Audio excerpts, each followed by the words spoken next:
Bonjour Monsieur Caro. Bonjour. Merci de votre invitation ici à Craponne, en banlieue lyonnaise. Donc le 13 avril 2019, à Craponne, en banlieue lyonnaise, en visite dans la résidence de Saint-Exupéry chez Monsieur Paul Caro. un ancien ingénieur d'exploitation minière, donc qui a travaillé à la mine de Timezrit pendant 14 mois en 54. Voilà, merci Monsieur Caro. La parole est à vous. Eh bien, d'abord je voudrais vous dire que je suis ravi de vous rencontrer, ravi de vous entendre, merci. Ravi de parler d'avoir parlé de Timezrit, où ma femme et moi avons laissé une partie de notre cœur dans les différents pays que nous sommes, que nous avons été amenés à vivre.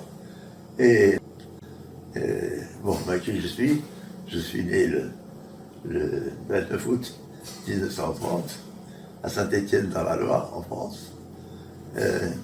J'ai fait mon secondaire.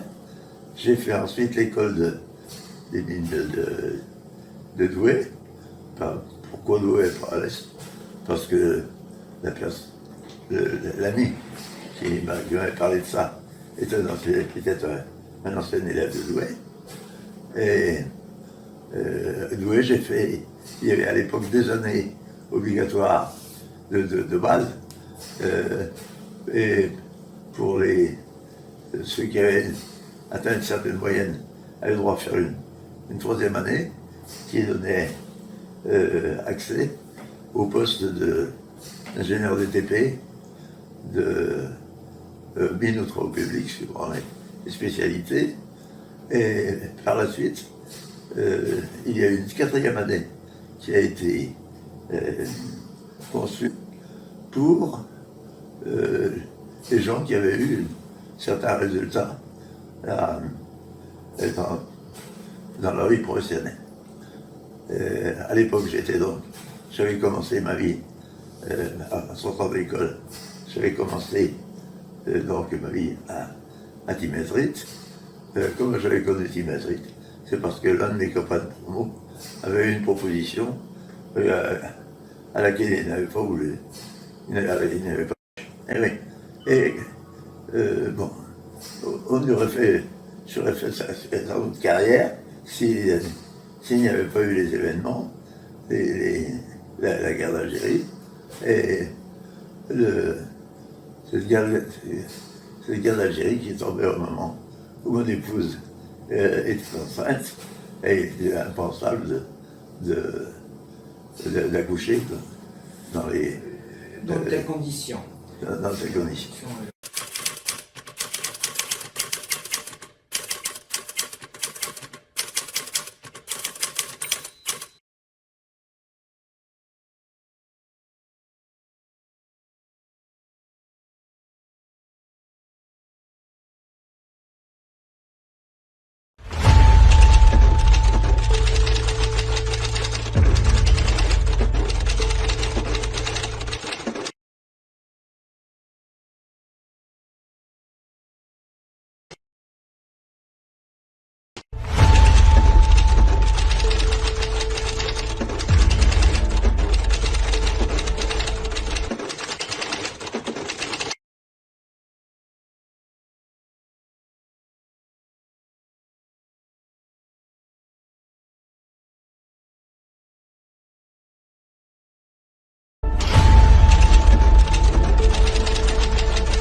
Vous dites que vous avez passé 14 mois en Algérie, plus précisément à Timezrit, de ces hauts personnages que vous ne voyez pas du tout, et que vous voyez que de passage, avec leurs petites valises, et puis ils repartent sur Paris, en Espagne, et ainsi de suite.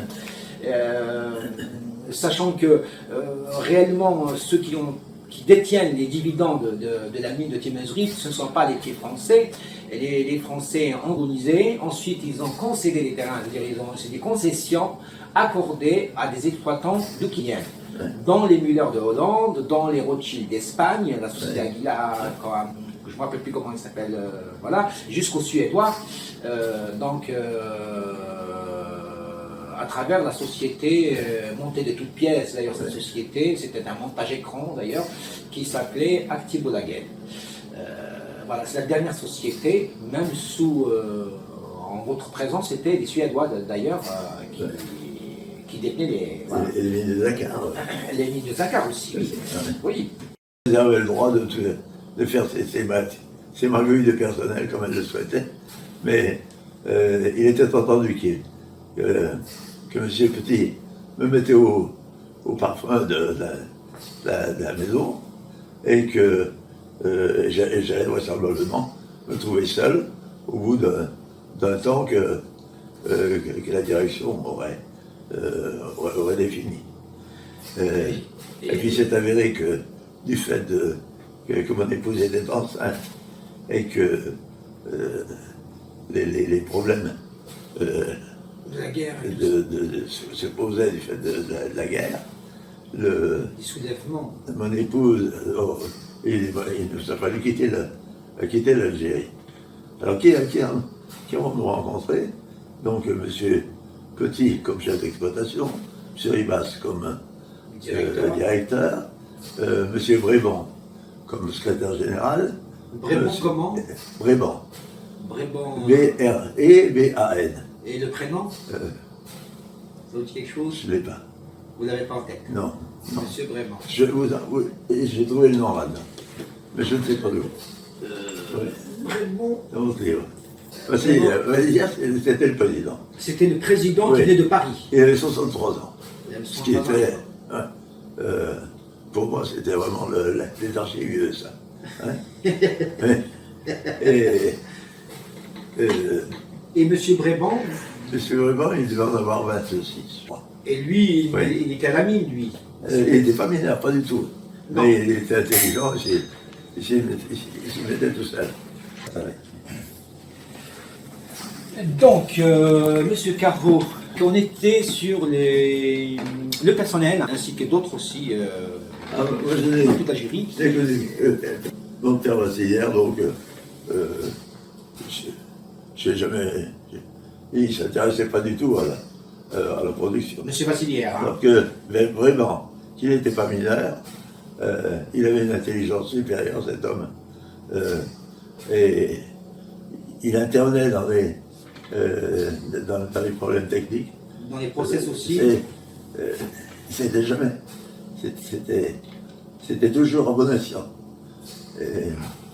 Bref. Et alors. Monsieur Petit aussi. Pardon? Monsieur Petit. Alors, Monsieur Petit, c'est un ancien de Douai, qui avait fait 2 ans à Douai, qui était. Provisoirement, là-bas, à Témézerie. Oui, c'est ça. Ouais. C'est lui que vous deviez remplacer, c'est ça? Après quelques. C'était lui qui était susceptible de partir. Oui, Donc, monsieur Petit, c'est lui qui devait vous apprendre les quelques rudiments, enfin faire Oui. la présentation un peu de la mine, vous apprendre un peu les. Oui, j'ai pas souvenance d'avoir qu'il ait eu à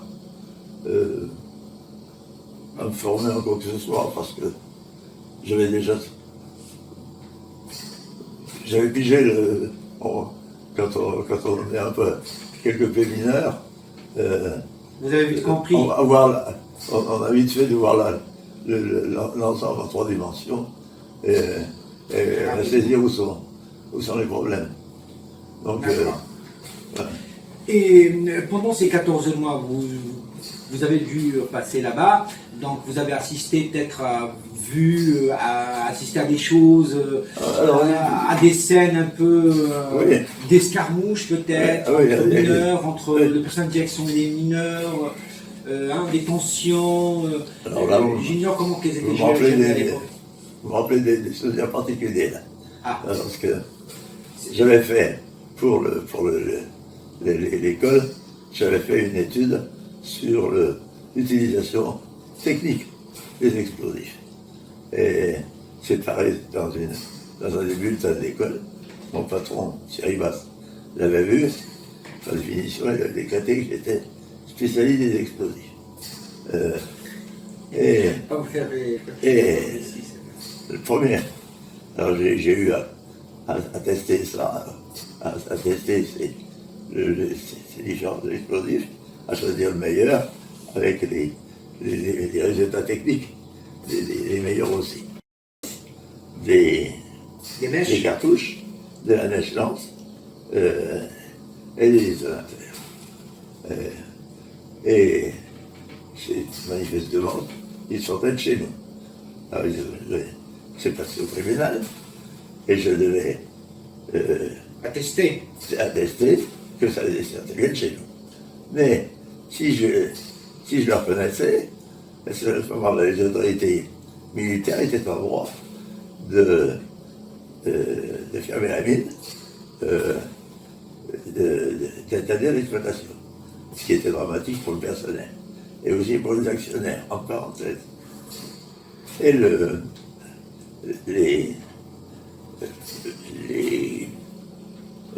Les experts. les enquêteurs ont donc voulaient donc reconnaître que la mine, Ils ont voulu certainement vous coincer, quoi. voilà, et ils voulaient avoir un certificat de la part une certitude de la reconnaissance de la part de la direction de la mine, reconnaissant que c'était bien du matériel qui sortait de chez nous. Et mon patron et l'avocat m'avaient dit, si on le reconnaît, on ferme la boutique. Ce qui n'était pas possible. Donc, dire n'importe quoi, mais ne pas reconnaître que Ça sortait de la tout mine, ceci sortait de chez nous. Alors, au moment où j'ai été interrogé, je me suis trouvé seul en face de flics, de militaires, de gendarmes. Enfin, il y avait tellement de fusils dans les poches là qu'ils auraient pu me transpercer. auquel il fallait faire une Ça démonstration. va faire de nombreux trous. Et alors, on me dit, est-ce que ça sort de chez vous? J'ai dit, c'est pas possible. Alors, on me demande de ces techniques. Il y avait notamment un bout de mèche lente, d'un mètre 20. Il restait un tout petit bout de cette mèche, mais ça ne justifiait rien. Du moment qu'il n'y avait plus de mèche, il n'était plus possible d'utiliser les explosifs qui étaient là. Et une pause. Si je me dévie là.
On peut continuer, monsieur Caro.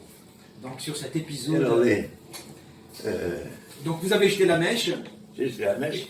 et vous êtes sorti acquitté. Alors, il fallait que je réponde à l'interrogatoire. À l'interrogatoire, consistait à me faire reconnaître que ce qui a été là sortait bien de chez nous. Il a dit, c'est pas possible. Pourquoi c'est pas possible? Parce que, pour telle et telle raison. Dites-nous comment le circuit des explosifs. Alors j'ai donné le circuit, les commandes que nous adressions à La société. La fabrique des explosifs. Comment c'est tout ceci à la dynamitière, comment on sortait de la dynamitière, comment on le faisait voyager, comment on le stockait au fond, etc.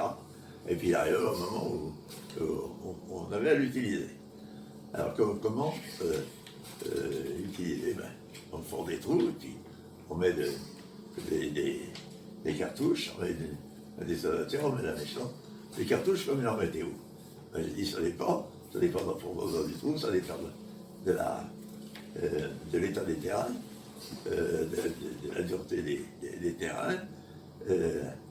Et alors, j'ai donné tout ça, et puis il me dit, mais qu'est-ce qui empêche le bout de feu de vous dire, de dire qu'au lieu de remettre 8 cartouches, il en a dans 10, et il en fait autant pour les trous, ça lui permet de sortir tout ce qu'il veut.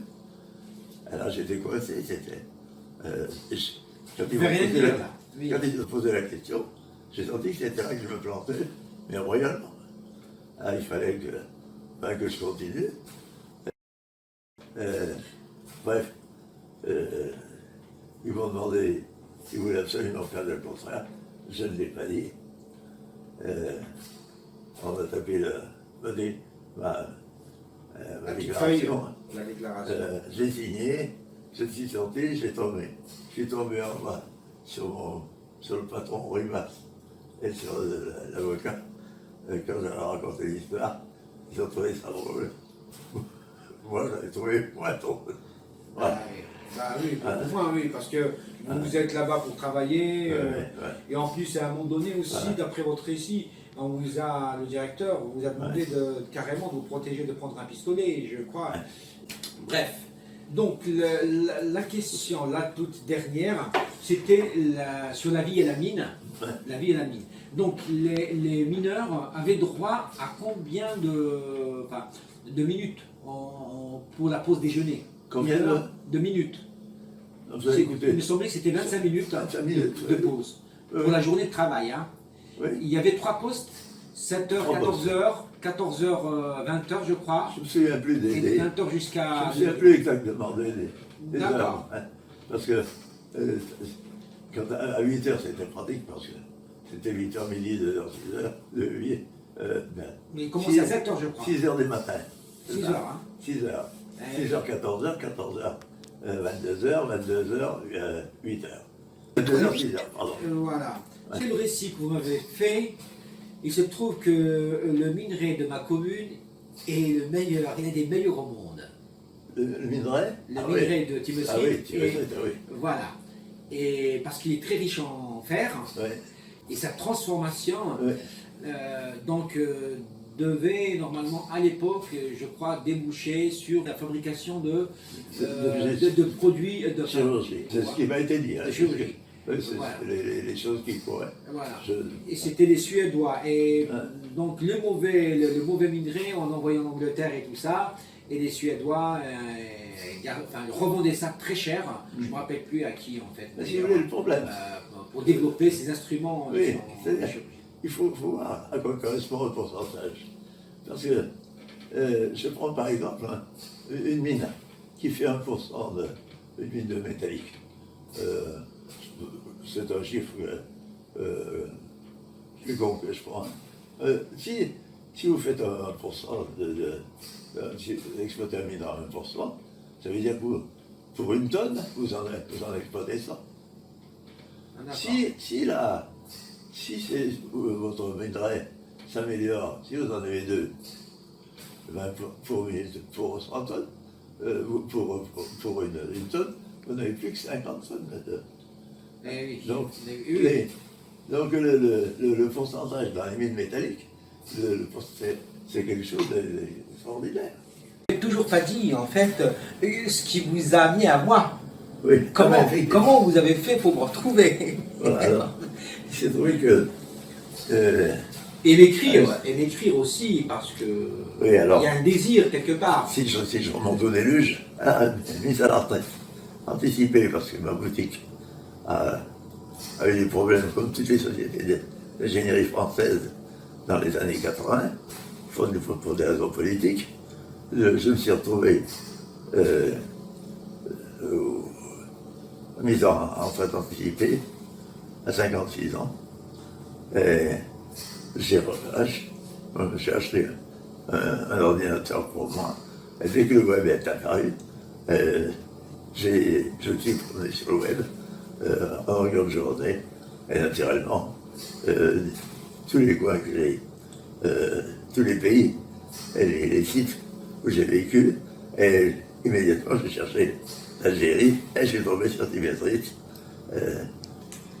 Une fois, j'ai eu la chance de tomber sur un site qui proposait des contacts avec entre anciens français et kabyles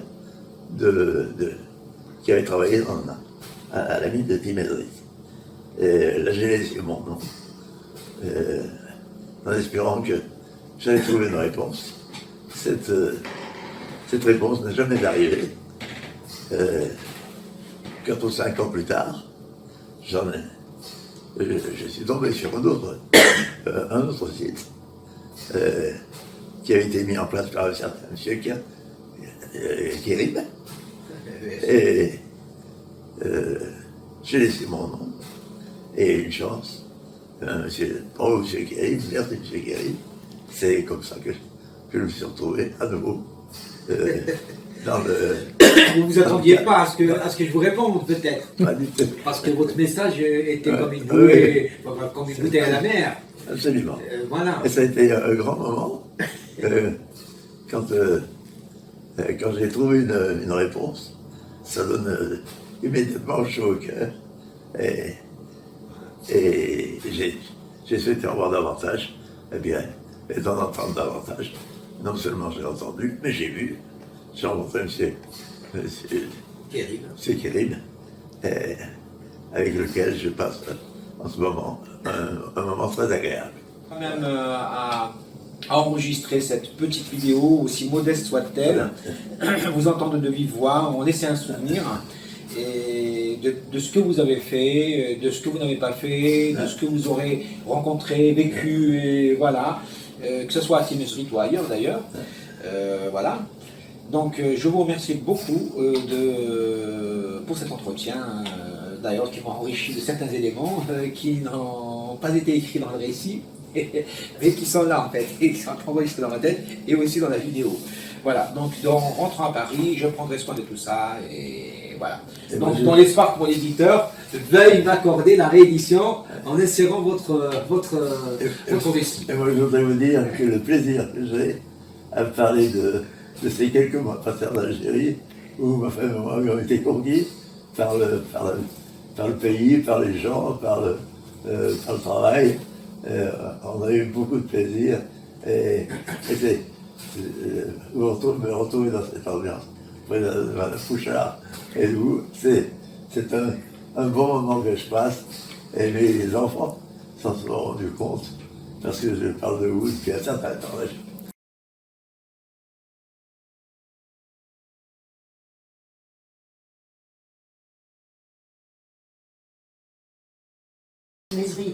On allait promener, on allait dans des... Il y avait des anciennes galeries, par exemple, à Ménimel. Et il y avait des stalactites et des stalagmites là. Hein. Et papa, un jour, avait trouvé une genre de lampe en terre romaine. Et il était tellement heureux, papa, qui adorait aller au fond de la mine, il l'avait mis sur la modeste cheminée de son bureau. Et il est passé, il a dit on va le mettre dans la salle de réunion du conseil d'administration. Bon, et mon père n'a pas pu dire non parce que la terre ne nous appartenait pas. Et figurez-vous mon père prenait les congés tous les 2 ans. parce que ma mère était, lui étant originaire de France, on prenait, et en 3e classe, on visitait toute la France, toute notre famille. Et papa travaillait pendant 2 ans sans repos pour avoir ce congé. Et M. Valsilière, qui le savait, le convoquait à Paris. Et à Paris, il y avait mon oncle, hein, alors on y allait. Et papa y allait. Et un jour, il lui a dit, M. Valsilière, est-ce que je pourrais voir la lampe? Et elle n'y était plus. Et il n'a jamais pu la montrer à mon père. Conseil d'administration.